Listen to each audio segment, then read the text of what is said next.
Sometimes, the most dangerous kind of love isn't the one that breaks you loudly. It's the one that empties you quietly, the kind that makes you question your worth while convincing you that distance is maturity and silence is peace.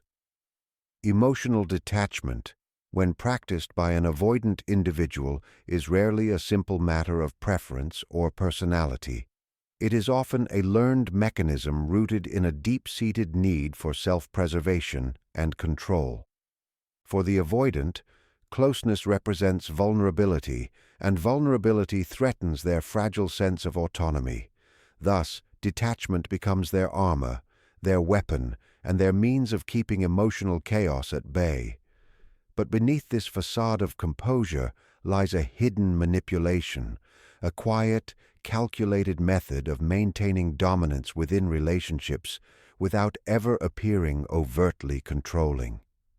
By withholding affection or emotional availability, the avoidant keeps their partner in a state of emotional starvation, constantly seeking warmth from someone who refuses to provide it fully. This imbalance of emotional power ensures that the avoidant remains the one being pursued, the one who dictates the rhythm of connection and withdrawal. The partner, often sensitive and emotionally attuned, begins to adapt to the avoidant's silences and coldness. They try harder, give more, explain more, and tolerate the void in the hope that love or patience will melt the ice. But the avoidant thrives in that uncertainty, because it guarantees that they are never the one at risk of being abandoned. Their detachment shields them from rejection while simultaneously securing their importance in the other person's emotional world. The more the partner tries to reach them, the more powerful the avoidant becomes. This is not always a conscious cruelty. Often it is an unconscious pattern derived from early experiences of neglect or emotional inconsistency. They learn that connection equals danger, that love is conditional, and that self-sufficiency is the only safe form of existence. However, when this coping mechanism is brought into adult relationships, it transforms into a subtle form of psychological control. What makes this dynamic particularly destructive is its invisibility. Emotional detachment is not loud. It doesn't scream, accuse, or demand. Instead, it withdraws silently, and in that silence, it exerts its greatest influence. When the avoidant refuses to engage emotionally, they leave the other person questioning their worth, replaying every conversation and searching for reasons behind the distance. The partner begins to internalize blame, assuming that they are too emotional, too demanding, or not enough. In reality, they are reacting to a deliberate emotional vacuum created to maintain the avoidant's upper hand. This is how emotional detachment becomes a power mechanism. It destabilizes the other while allowing the avoidant to appear calm, rational, and even superior.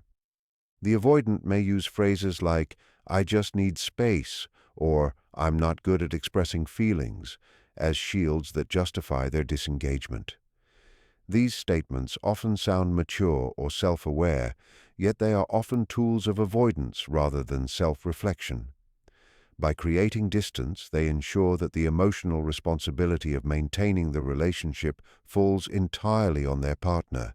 They dictate when closeness is allowed and when it is withdrawn, maintaining an unspoken rule that intimacy will only occur on their terms. This conditional connection keeps the partner walking on eggshells, constantly adjusting, hoping for approval that rarely comes. Over time, the emotional detachment of the avoidant begins to shape the partner's psyche. They start normalizing neglect, mistaking the absence of affection for peace, and convincing themselves that expecting emotional intimacy is unreasonable. The avoidant's cold composure becomes an unspoken lesson. Do not need too much. Do not ask for more. And slowly the partner learns to silence their emotional needs just to keep the relationship intact. Yet the more they silence themselves, the more powerful the avoidant becomes. Their emotional distance gives them control, their indifference commands attention, and their silence becomes the loudest voice in the relationship. This dynamic drains the partner of their self-worth while feeding the avoidant's illusion of superiority and control. The detachment, once a defense against pain, becomes a means of domination disguised as calm independence. It is not love, but a psychological game where one remains in pursuit and the other remains untouched. And though the avoidant may believe they are protecting themselves, they are, in truth, creating the very loneliness they fear most, leaving behind a trail of confusion, exhaustion, and emotional emptiness in those who tried to love them. Intermittent validation is one of the most powerful yet insidious tools an avoidant individual unconsciously uses to keep emotional control in a relationship. It operates on the psychology of unpredictability, the same mechanism that keeps people hooked to gambling or social media rewards. The avoidant, fearing full intimacy yet desiring connection, offers affection and warmth in short, irregular bursts.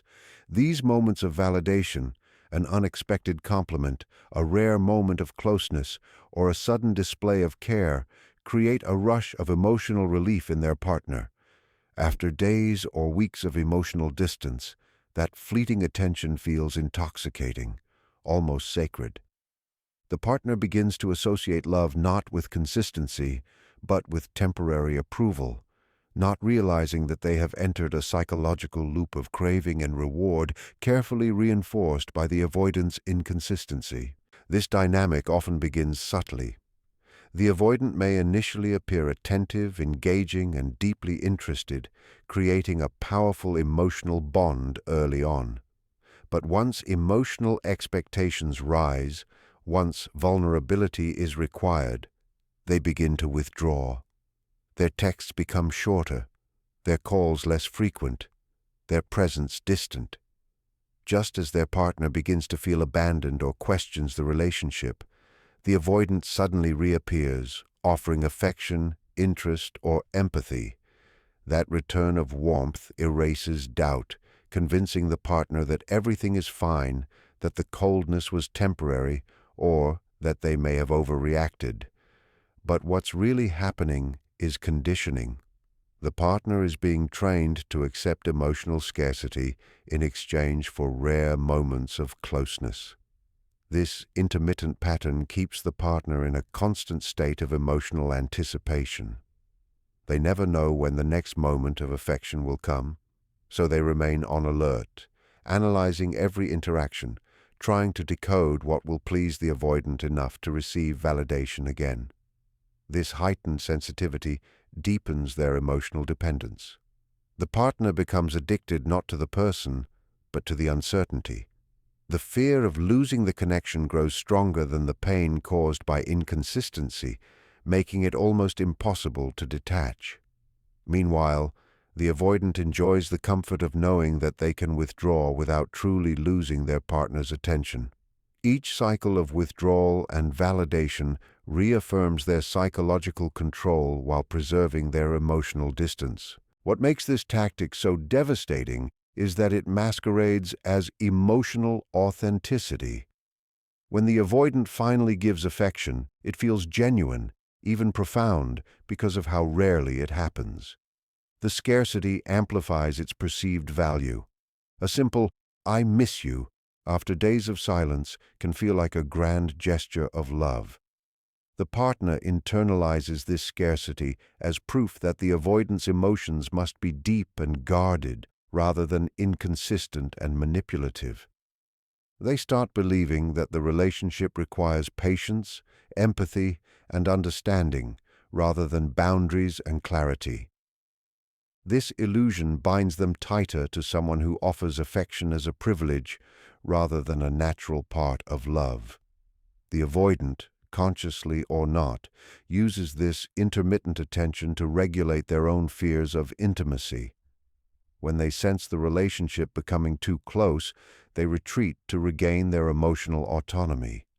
But once they feel safe again, once their partner has been subdued by silence, they return with warmth, creating a false sense of balance. It's a psychological dance of push and pull, where the partner's emotional needs are continually delayed but never denied outright. The result is confusion. The partner doesn't realize that their emotional highs and lows are being orchestrated by the rhythm of the avoidance comfort zone. Over time, intermittent validation erodes self-worth. The partner begins to see themselves through the lens of the avoidance approval. Their mood rises and falls based on the smallest signs of affection. They start rationalizing the emotional droughts as necessary sacrifices for love, believing that if they can just be patient enough, understanding enough, or quiet enough, the warmth will return permanently. But it never does. It only returns when the avoidant needs to re-establish control. This cycle can last months or even years, leaving the partner emotionally exhausted, confused, and trapped in a love that feels more like survival.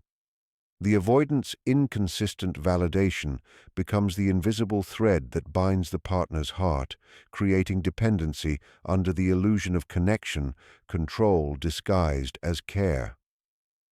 Selective intimacy and strategic vulnerability are among the most deceptive behaviors displayed by avoidant individuals in relationships.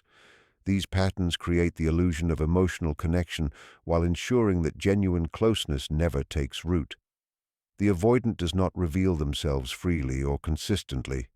Instead, they open up in carefully chosen moments, often when they sense their partner pulling away or questioning the relationship. This selective exposure of emotion acts as a lifeline to pull the other person back in, giving just enough depth to reignite hope but never enough to create true intimacy. It is a calculated form of self-preservation, a way of maintaining emotional relevance without sacrificing control. The avoidant fears the vulnerability that comes with emotional transparency. Deep inside, they equate intimacy with loss of control, exposure, and the risk of being engulfed by another's emotional demands. Yet they also understand that total detachment eventually pushes people away. So, they develop a pattern of offering small doses of authenticity at the precise moment when the relationship begins to falter. A sudden confession about their past, a tearful story, or an unexpected moment of emotional openness becomes their method of re-establishing connection. For the partner, these moments feel profound, even sacred, because they often arrive after long stretches of emotional distance. They interpret the avoidant's openness as a sign of growth, healing, or trust, believing they are finally breaking through the emotional walls. But in truth, the avoidant is not opening up to connect. They are opening up to survive the relationship's possible end. These fragments of vulnerability create a powerful illusion of progress. The partner feels encouraged, thinking their patience and love are finally being rewarded. They mistake this temporary closeness for a turning point rather than a defense mechanism. The avoidant, meanwhile, feels momentary relief. By revealing just enough emotion, they reset the relationship without having to truly change or confront their fear of intimacy. Once they sense stability returning, they retreat again into detachment, having regained the upper hand. This constant rhythm of opening and closing confuses the partner's sense of emotional reality. It makes them question whether they are imagining the distance, since the avoidant occasionally shows tenderness and depth. This inconsistency blurs the line between genuine love and manipulation, trapping the partner in a cycle of waiting for more pieces of the emotional puzzle that never fully comes together. Strategic vulnerability also feeds on empathy. The avoidant often shares their pain or trauma in a way that invites sympathy rather than connection. They may speak about being hurt in past relationships, misunderstood by others, or needing patience because of emotional wounds. The partner, often nurturing by nature, feels responsible for helping them heal. This sense of responsibility becomes a quiet emotional leash. The more the partner invests in the avoidance healing, the less likely they are to notice the lack of reciprocity. The avoidant becomes the center of compassion, while the partner slowly erases their own needs in an attempt to earn permanent access to that hidden emotional world. Yet, no matter how much understanding is offered, the avoidant never fully steps into intimacy. They remain distant, guarded, and self-contained, using their vulnerability as a shield that prevents true closeness rather than a bridge that builds it. Over time, selective intimacy leaves the partner emotionally disoriented. They begin to doubt their instincts, swinging between hope and despair. The avoidant's brief moments of openness keep them anchored in belief that love exists beneath the surface, while the prolonged periods of coldness make them feel perpetually inadequate. This psychological contrast between deep vulnerability and emotional absence creates one of the most potent forms of emotional addiction. The partner becomes hooked on the potential of who the avoidant could be if only they stayed open all the time. Yet that potential never materializes because the avoidant's vulnerability was never an invitation to grow together. It was a mechanism to keep control while appearing human, a performance of closeness designed not to connect, but to maintain the illusion that intimacy exists when, in truth, it never truly does. Exploitation of empathy and guilt is one of the most subtle yet destructive tactics an avoidant individual uses to maintain control within a relationship. The avoidant, often appearing emotionally fragile or misunderstood, creates a dynamic where their partner's natural compassion becomes the very tool that binds them to a one-sided connection. They rarely demand affection outright, but instead they elicit it through silence, withdrawal, or the suggestion of emotional suffering. Their partner, sensing pain, instinctively steps into the role of caretaker, trying to soothe, understand, or fix what seems broken. In doing so, they begin to overlook their own emotional needs and boundaries, gradually centering the relationship around the avoidant's comfort and emotional rhythm. The avoidant, whether consciously or not, understands how to awaken guilt in their partner. They may say things like, "I'm not good at relationships," or "I don't want to hurt you." Statements that seem self-aware but subtly place the burden of emotional safety on the other person. These words frame the avoidant as the wounded party, the one who must be handled delicately. The partner, wanting to help, suppresses their frustration, becoming overly patient and understanding. They begin excusing the avoidant's coldness or neglect, believing it comes from pain rather than disinterest. The more empathy they show, the less the avoidant has to take responsibility for their behavior. Emotional withdrawal becomes acceptable because it is seen as a coping mechanism rather than avoidance. In this way, empathy is transformed into a leash. The more the partner cares, the tighter the avoidance control grows. This manipulation is rarely overt. The avoidant does not shout, accuse, or demand pity. Instead, they create emotional confusion. Their detachment and defensiveness alternate with moments of vulnerability that spark compassion. For instance, after ignoring their partner for days, they may suddenly open up about their fears or past trauma, reigniting empathy.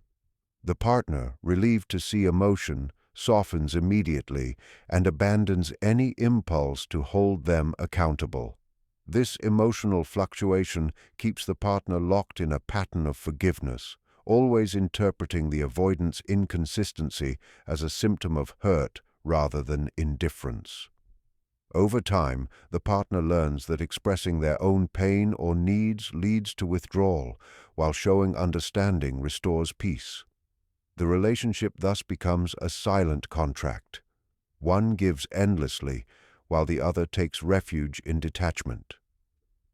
The guilt dynamic deepens when the avoidant subtly shifts blame for relational tension onto their partner's emotions. When confronted, they may say, "You're too sensitive," or "I can't handle all this intensity."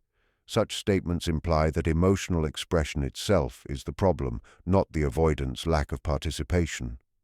The partner then begins to self-censor, convinced that being less emotional will preserve the relationship. This internalized guilt turns self-sacrifice into a form of devotion, convincing them that love means protecting the avoidant from discomfort. The avoidant benefits immensely from this imbalance, as it allows them to keep emotional distance without consequence. They become the center of empathy but never the source of it. What makes this pattern especially toxic is that it mimics genuine emotional complexity. The avoidant often has real wounds, real fears of intimacy, and a genuine desire for connection that they cannot sustain. This authenticity blurs the moral clarity of the situation. The partner feels that walking away would be cruel, like abandoning someone who is already hurting. Yet staying means living in a state of emotional depletion. The avoidant's fragility becomes a shield against accountability, and their partner's empathy becomes a trap disguised as love. Each time the partner forgives, they reinforce the idea that compassion means endurance, and endurance means love. But the truth is that this emotional dynamic only deepens the avoidant's avoidance. The more they are comforted, the less they feel compelled to confront their own emotional patterns. The partner's empathy, once a gift, becomes the fuel that sustains the imbalance. And so, the relationship turns into a quiet, painful paradox. The more one loves with compassion, the more the other escapes responsibility, leaving one person emotionally drained and the other comfortably untouched, hidden behind a wall of guilt that love itself helped build. The absence of reciprocity cloaked in independence is one of the most deceptive patterns in avoidant relationships. It is the quiet illusion that disguises emotional neglect as strength and detachment as maturity. The avoidant often presents themselves as fiercely self-sufficient, valuing autonomy above all else. They speak of the importance of space, freedom, and personal boundaries, and while these values appear reasonable, they become tools of emotional evasion when taken to extremes.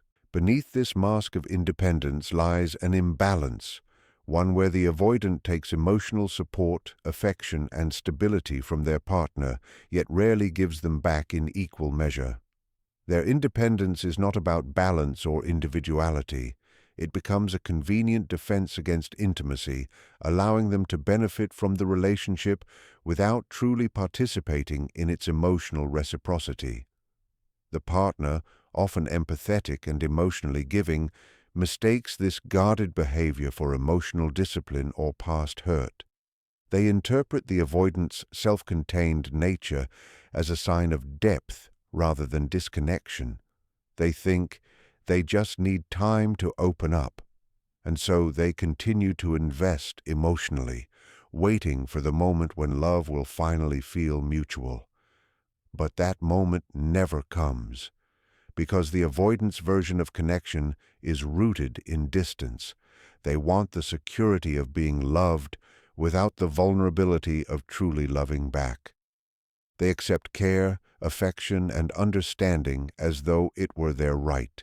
Yet when the time comes to reciprocate, they retreat behind the shield of independence. In daily life, this imbalance shows up in small but powerful ways. The avoidant expects patience, but offers little of it in return. They crave emotional understanding, but give minimal empathy when their partner expresses need or pain. They want to be accepted for their emotional limits, but criticize or withdraw when their partner becomes too expressive. Their independence is used as justification for neglect. "I just need time alone," or "I'm not ready for that level of closeness." These statements appear calm and reasonable on the surface, but they hide an unwillingness to engage emotionally. The partner begins to carry the emotional weight of the relationship alone, constantly adapting to the avoidance rhythm, always giving more while receiving less. Over time, this dynamic creates exhaustion and quiet resentment, but the partner often suppresses it out of fear that expressing dissatisfaction will push the avoidant further away. What makes this pattern particularly dangerous is the subtle moral superiority the avoidant projects. They may position their emotional detachment as wisdom, as if needing less makes them stronger. They speak about not depending on others as though it were a virtue, subtly making their partner feel needy or weak for wanting connection. The partner begins to question their own emotional instincts, believing that longing for intimacy is a flaw rather than a human need. This self-doubt strengthens the avoidance control, because the less the partner expects, the less they have to give. The relationship becomes a cycle of silent compromise, where one person keeps shrinking their needs to fit the other's comfort zone. The absence of reciprocity slowly erodes the essence of the bond. The partner finds themselves offering love without return, empathy without acknowledgement, and loyalty without reward. They continue to give, hoping that consistency will inspire reciprocation, but the avoidant remains emotionally distant, offering just enough presence to keep hope alive. Their independence, in truth, is not a boundary but a barrier. It allows them to exist within the relationship while remaining untouched by its emotional demands. They receive love as a resource, something that nourishes them without requiring investment. The partner becomes the emotional provider, while the avoidant becomes the silent beneficiary. Eventually, the partner realizes that the independence they admired was not strength, but avoidance in disguise. The avoidant's need for space was never about self-growth. It was about maintaining emotional dominance without appearing controlling. They built a relationship where giving is one-sided, where affection must be earned, and where vulnerability is punished by distance. In the end, what remains is not a union of two souls, but a quiet arrangement where one gives endlessly and the other takes under the noble guise of freedom. This absence of reciprocity, wrapped in the language of independence, leaves the partner drained, unseen, and emotionally invisible, all while the avoidant stands protected behind their illusion of self-sufficiency. When you love someone who hides behind avoidance, you enter a psychological maze built from fear, control, and silence. You start by believing you can heal them, that your patience will teach them to love, and that your empathy will bridge the distance. Real love cannot grow in an environment where one person must shrink to keep peace. It cannot thrive when affection is rationed, when vulnerability is punished, or when silence is mistaken for strength. The avoidant does not destroy love in a single act. They drain it drop by drop until you no longer recognize yourself. But awareness is liberation. Once you see the pattern for what it is, you reclaim your power. You learn that your empathy is sacred, that your desire for closeness is not a flaw, and that real intimacy does not require chasing or convincing. To heal, you must step away from the illusion that love means endurance. True love invites openness, reciprocity, and growth, not confusion or emotional starvation. The avoidance walls were never your responsibility to break. Your only task now is to rebuild the parts of you that learned to accept so little. Because the moment you choose clarity over chaos, peace over pursuit, and self-respect over hope, you no longer wait for love to meet you halfway. You become whole enough to never beg for it again.